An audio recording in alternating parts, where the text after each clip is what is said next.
اخلاص کی بہت ہی اہمیت ہے، اس لیے کہ تمام عبادات کے مقبول اور مردود ہونے کا دار و مدار نیت پر ہے۔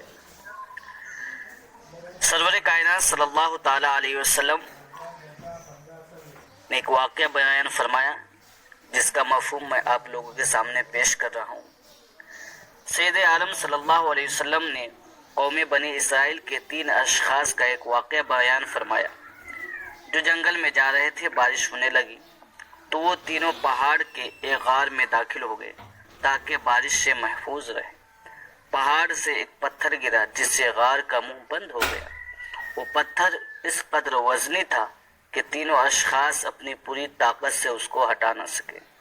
جب اس غار سے نکلنے کی کوئی تدبیر کارگر نہ ہوئی تو بالآخر ایک نے دوسرے سے کہا کہ بخدا بغیر اخلاص کے نجات نہ ملے گی، لہٰذا ہم میں سے ہر شخص اس عمل کے وسیلے سے دعا کرے جس کو اخلاص کے ساتھ کیا ہے۔ بس ان میں سے ایک صاحب نے اس طریقے سے دعا کی کہ اللہ، میں نے ایک مزدور رکھا تھا، جب کام سے فارغ ہو گیا اور میں نے اس کو اجرت پیش کی تو اس نے لینے سے انکار کر دیا اور وہ چلا گیا۔ میں نے اس کی اجرت کو کاروبار میں لگا دیا۔ پھر کچھ زمانہ کے بعد اپنی اجرت طلب کرنے وہ آیا۔ میں نے کہا یہ گائے اور چرواہا تمہاری اجرت سے خریدے گئے ہیں، ان کو لے جاؤ۔ اس نے کہا مجھ سے مذاق کرتے ہو، میری اجرت تو تھوڑی تھی۔ میں نے کہا اے بندے خدا، یہ تیرا ہی مال ہے تو اس کو لے جا۔ چنانچہ وہ لے گیا۔ تو اے اللہ تعالیٰ، تو جانتا ہے کہ میں نے یہ عمل تیری رضا جوئی کے واسطے کیا تھا، تو غار کا منہ کھول دے۔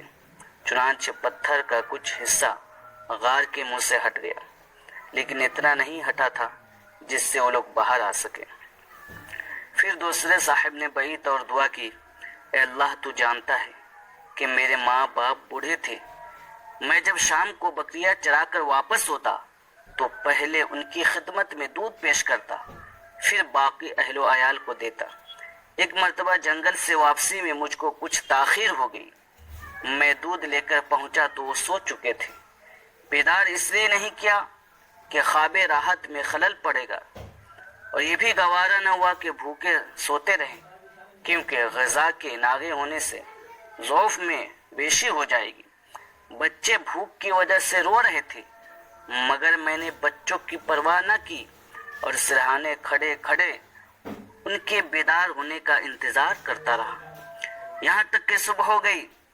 تو اے اللہ، میری یہ خدمت والدین کی رضا کے لیے اور تیرے خوف سے تھی اور تیری رضا جوئی کے لیے تھی، تو غار کا منہ کھول دے۔ بس حکم الہی سے پتھر اتنا ہٹا کہ آسمان نظر آنے لگا، لیکن پھر بھی پتھر اس قدر نہیں ہٹا تھا جس سے وہ باہر آ سکے۔ پھر تیسرے شخص نے بیعت اور دعا کی، اے اللہ تو جانتا ہے کہ میری ایک چچا زاد بہن تھی جس کو میں بہت زیادہ چاہتا تھا، محبوب رکھتا تھا، اور میں اپنے نفس پر قابو پانا چاہتا تھا، تو اس نے 100 اشرفیہ طلب کی۔ چنانچہ کسی طرح سے میں نے وہ اشرفیہ حاصل کر کے جب اس کو دے دی تو اس نے اپنے نفس پر مجھے قدرت دے دی۔ جب میں قضائے شہوت کے لیے بیٹھا تو اس نے کہا اللہ سے ڈرو اور مہر کو ناجائز طریقے پر مت توڑو۔ میں سن کر اٹھ کھڑا ہوا اور وہ اشرفیہ بھی اس کے پاس چھوڑ دی۔ اے اللہ تو جانتا ہے کہ میں نے اس زنا کو تیرے خوف سے اور تجھے راضی کرنے کے لیے ترک کیا تھا، تو غار کا منہ کھول دے۔ چنانچہ غار کا منہ کھل گیا اور تینوں اس سے نکل گئے۔ اس لیے کہ اخلاص بہت ہی اہمیت کی چیز ہے۔ اگر انسان اخلاص کے ساتھ کوئی بھی کام کرے اور اس کے دل میں اللہ کا خوف اور اس کی رضا جوئی کے لیے یہ کام کیا جائے تو اللہ تعالیٰ اس کو قبول فرماتا ہے، اور اس کی نسبت سے، اس کے وسیلے سے جو بھی دعائیں کی جاتی ہے اللہ تعالیٰ اس کو بھی قبول فرماتا ہے۔ اسی لیے آپ جو بھی کام کریں تو نیت درست اور اخلاص کے ساتھ کریں۔